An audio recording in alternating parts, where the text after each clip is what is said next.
안녕하세요. 내가 하고 싶은 이야기는 오늘의 주제는 내각제 타령에 대하여입니다.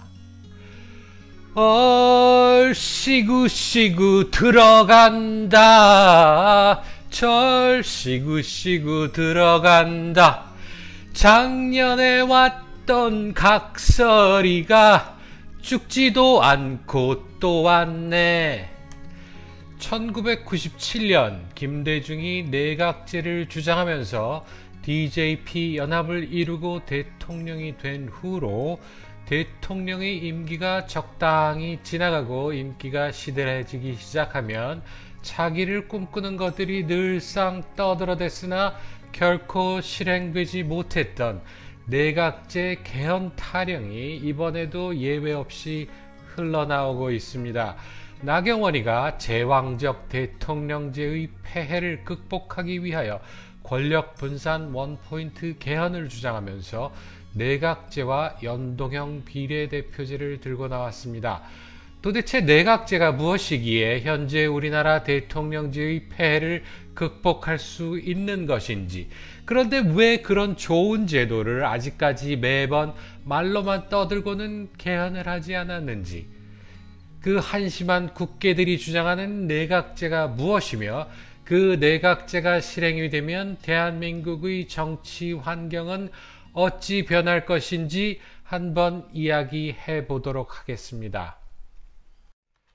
의원 내각제를 채택하고 있는 대표적인 국가는 영국입니다. 영국의 역사적 배경상 입헌 군주제를 시행하였고 국가 원수는 실권은 없더라도 형식적으로 존재하는 것이고 내각의 수반이 실질적 통치권은 가지고 있으나 명칭만 총리로 불리우는 제도입니다. 사실 모든 제도는 장단점을 가지고 있기에 영국의 내각제는 초기 제도에서 단점들을 보완하면서 발전시켜 왔습니다. 임기가 보장되지 않았던 영국 국회는 언제든지 여왕 혹은 총리가 해산할 수 있었었는데 2011년에 5년 확정 임기제를 채택하면서 국회를 임기 내에 해산하기 위하여는 국회의원 3분의 2의 찬성이 있어야 하는 것으로 바꾸었습니다. 의원 내각제의 가장 큰 특이점은 집권 여당의 내각과 제1야당의 그림자 내각이 있다는 것입니다. 내각이 하는 일을 그림자 내각도 지속적으로 관찰을 하고 자신들이라면 어찌할 것인가 하는 대안 정책을 입안합니다. 그래서 선거가 끝나고 개표가 마무리되어 과반수 이상 국회의원을 확보한 정당이 나오면 바로 그 다음 날로 새로운 정부를 구성하고 업무에 들어갈 수 있게 되어 있습니다. 정권이 바뀌고 나면 대통령직 인수위가 구성이 되어서 점령군 행세를 하면서 시간을 보내고 떠나가는 정부는 문제될 소지가 있는 자료들을 은멸하느라 바쁘게 보내는 몇 달간의 낭비되는 시간이 없다는 것입니다. 어차피 정부가 과반을 확보한 상태에서 법안을 상정하기 때문에 통과가 되는 것에는 하등 문제가 없으나 의원 내각제 하에서는 법안이 상정되면 몇 차례에 걸쳐서 여야가 충분히 토론하고 그 토론 내용 또한 법안에 첨부되어서 입법부의 입법 취지를 누구라도 쉽게 알 수 있게 하고 있으며 야당의 반대 의견도 첨부를 하여서 추후에 법안의 잘잘못을 따져야 할 경우에 누구의 책임인지 확실하게 하고 있습니다. 그런데 그런 국회 내의 활발한 토론 문화를 우리나라 국회년놈들이 흉내라도 낼 수 있을지는 지극히 의심스럽다 하겠습니다. 영국과는 달리 형식적인 국가 수반이 없는 상태이기 때문에 내각을 책임지는 총리와는 별개의 상징적 의미에서라도 국가 원수를 선출해야만 하는 우리나라는 영국식 순수 내각제가 아니라 프랑스식 이원 집정부제를 기본으로 하는 제도를 만들려 한다 보입니다.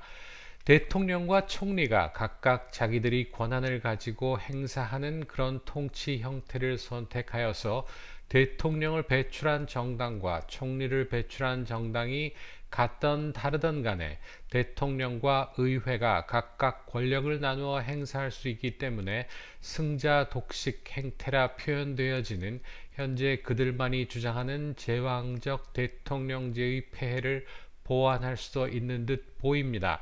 연방제에 가까운 지방 분권제 형태의 정치 체제도 저들이 꿈꾸는 내각제의 하나라 하겠습니다.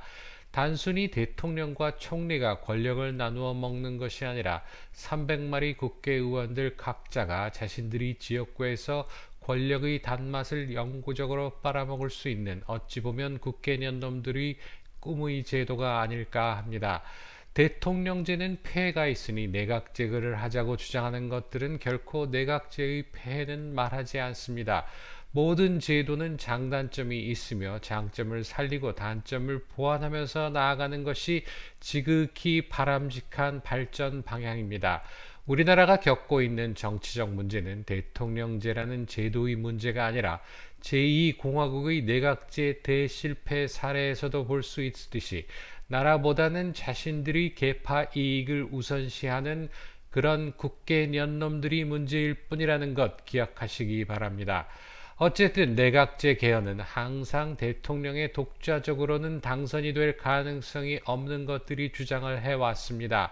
연대라던가 통합이라던가로 포장되어진 야합질에 익숙해 있는 그들에게는 김대중이 김종필을 속였던 것과 같이 군수 후보들에게 총리 등 한자리를 약속하면서 자신이 대통령이 되면 내각제 개헌을 추진하겠노라 꼬드겨서 단일화를 얻어내고는 대통령이 되고 나면 안면몰수하고 약속은 헌신짝처럼 내팽개쳐 버렸기에 아직도 내각제가 시행되지 못하고 있다 하겠습니다. 만일 저들이 원하는 대로 내각제 개헌이 이루어진다면 저들은 더 이상 밀실야합으로 생고생하면서 서로 믿지도 못하고 지켜지지도 않을 약속을 해야 할 이유가 없어지게 됩니다. 일단 선거를 치르고 난 후 획득한 의석수에 따라서 당당하게 연합정부를 구성하게 된다면 장관 자리 나누어 먹기가 합법적으로 이루어질 수 있으니 더 이상 서로가 서로를 못 믿어서 안절부절하거나 이면 계약을 해놓고 선거법에 걸리지 않는지 걱정하는 상황에 이를 필요가 없게 되는 합종연횡 야합군들이 천국이 될 것입니다. 국회의원들끼리 자기들 중에서 총리를 선출할 수 있게 되어서 한 명이 4년이든 5년이든 임기를 다 채우는 것이 아니라 1년씩 돌아가면서 너댓 마리가 나누어서 사이좋게 한 번씩 최고위직에 앉아서 똥폼을 잡아볼 수도 있고 현재 대통령제처럼 단임이 아니니 가끔 가다가 한 번씩 총리도 되었다가 장관도 되었다가 그냥 국회의원도 하다가 하면서 평생을 내 조국 내 일생을 위하여를 외치며 살 수도 있게 됩니다. 나경원이 끼워넣기를 하고 있는 연동형 비례대표제는 김무성, 유승민처럼 탄핵 사기질에 앞장섰던 보수파 국민들이 공부는 사고는 있지만 당권을 차지하고 있는 것들이 지역구에 출마해서 모험을 하느니 비례대표 당선권에 자신들을 끼워 넣어서 자한당이 더럽고 치사하고 안 입고 와도 찍어주는 한심하고 게으르고 정신 못 차리는 우파 국민들이 표를 낼름 받아 처먹으면서 국회의원직을 유지할 수 있도록 할 것입니다. 지금도 국회에는 대를 이어 국회 배지를 달고 있는 이들이 많이 있는데 앞으로는 더 많은 이들이 대를 이어서 한 자리씩 할 수 있는 길이 열리게 된다 하겠습니다. 당권만 차지하고 있으면 과거의 김대중과 김영삼의 공천장사만큼은 아니더라도 자신의 말을 잘 듣는 똘마니들에게 비례대표 한 자리씩을 던져줄 수 있게 되기 때문에 능력보다는 연줄인 가신정치로 돌아갈 수도 있게 됩니다. 그리하여 지금도 겉보기에만 멀쩡한 병신들로 가득 차 있는 국회가 겉보기에도 병신들이 대거 진출하여 진정한 병신들만의 모임이 될 수도 있습니다. 자한당이 아직은 대권 탈환을 확실하게 장담할 수 없기 때문에 내각제를 들고 나오기는 했으나 문재인 정부가 점점 더 수렁에 빠지고 자신들이 자력으로 대권을 차지할 수도 있을 듯 하게 된다면 지금은 개헌을 신중하게 논의할 시간이 부족하니 일단 대통령 선거 먼저 한 후 논의하자 라고 하면서 언제 제왕적 대통령제의 폐해가 있었냐는 듯 권력을 독점하고자 할 것입니다. 현재 논의되고 있는 내각제 개헌은 소위 말하는 구민주파리계, 즉 김대중계라 볼 수 있는 민평당과 김영삼계라 볼 수 있는 자한당, 그리고 양다리인 바미당의 연합을 통하여 소위 말하는 신민주파리계인 더불당에 대적하고 있는 모습을 보여주고 있습니다. 이것이 바로 자한당 삐끼 농객들이 보수 대통합이라는 이름으로 포장하는 반문연대입니다. 구민주파리계인 김대중당의 입장은 현재로는 더불당의 독주가 안이 꼬아서 같은 구민주파리계인 김영삼당의 주장에 동조하는 듯한 모습을 보여주는 척을 하고 있으나 자한당이 확실한 김영삼당으로 나서지 않고 탄반 세력도 함께하는 모습을 보여준다면, 그리고 더불당이 그리 심하게 망가지지 않는다면 내각제를 하더라도 더불당과 붙어먹을 가능성이 높다 하겠습니다.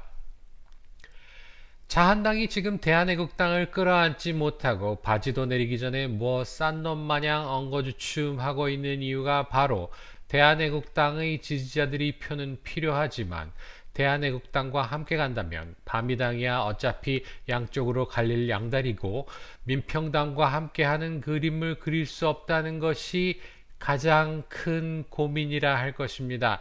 더불당은 현재 내각제에 별 반응을 보이고 있지 않습니다. 아직은 문재양이 얼마나 더 바닥을 칠지 아니면 반등할지 모르는 상태라서 일단 확실해질 때까지 관망을 하리라 보여집니다.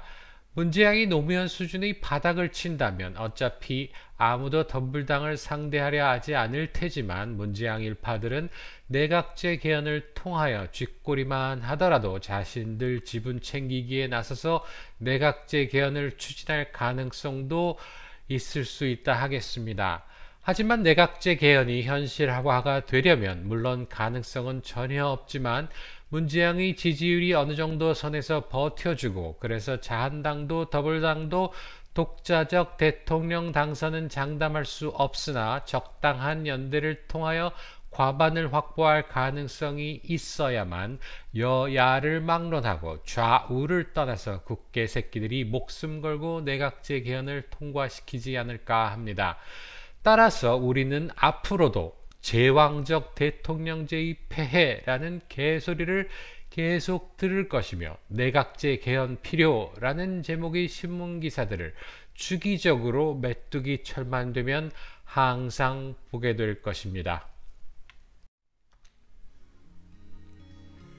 제왕적 대통령으로 불통의 독재를 일삼는다던 박근혜 대통령에게는 사사건건 시비 걸며 법안 통과를 저지시키고 행정부 장악 악법을 제정하기도 하고 결국은 탄핵을 시켜서 감옥에 가둔 그 국계 년놈들이 촛불혁명이라면서 삼권을 통합하고 황제적 대통령제를 펼치는 문재양에게는 찍소리도 못하고 설설 기는 꼴을 보고 있노라면 대한민국에는 국회놈들이 설쳐될 수 없는 강력한 대통령제, 그것도 현재 단임이기 때문에 대통령 임기는 유한하지만 국회들은 영원하다면서 까부는 것들을 아닥시키기 위하여 연임이 가능한 박정희 대통령이 주창했던 한국적 민주주의가 더 어울리는 정치 제도라 하겠습니다. 지금 87 체제는 대통령의 권한이 너무 작고 국회 새끼들이 권한이 너무 막강하여서 제대로 된 통치가 이루어지지 않고 있었는데, 그 문제점을 문재양이가 헌법과 법률을 무시하고 삼권을 통합하여서 멋대로 자기가 하고 싶어 했던 헛짓거리를 아무런 제재 없이 하고 있는 것을 볼 때 대한민국의 새로운 도약을 위하여서는 진정으로 나라의 앞날을 걱정했던 이승만, 박정희, 전두환, 박근혜 같은 지도자가 나와서 유신헌법 수준의 강력한 대통령제가 시행되어서 종북주사파들과 사이비 보수 우파들을 싹 쓸어버려야만 할 것이라 생각합니다. 지금 대한민국이 이런 시궁창에 빠진 이유는 자한당이라는 보수파의 탈을 쓴 정당에 사이비들이 가득 차서 자신들이 이익만을 위하여 나라를 팔아먹는 짓거리를 하고 있기 때문이라는 것을 꼭 기억하시기 바랍니다. 그리하여 다가오는 총선에서 자한당 쓰레기들을 모조리 낙선시키고 진정한 보수파 후보들을 국회로 보내야만 대한민국을 바로 세울 수 있습니다. 내가 하고 싶은 이야기는 내각제 타령에 대하여는 여기서 마치겠습니다. 다음에 다시 만나요. 감사합니다.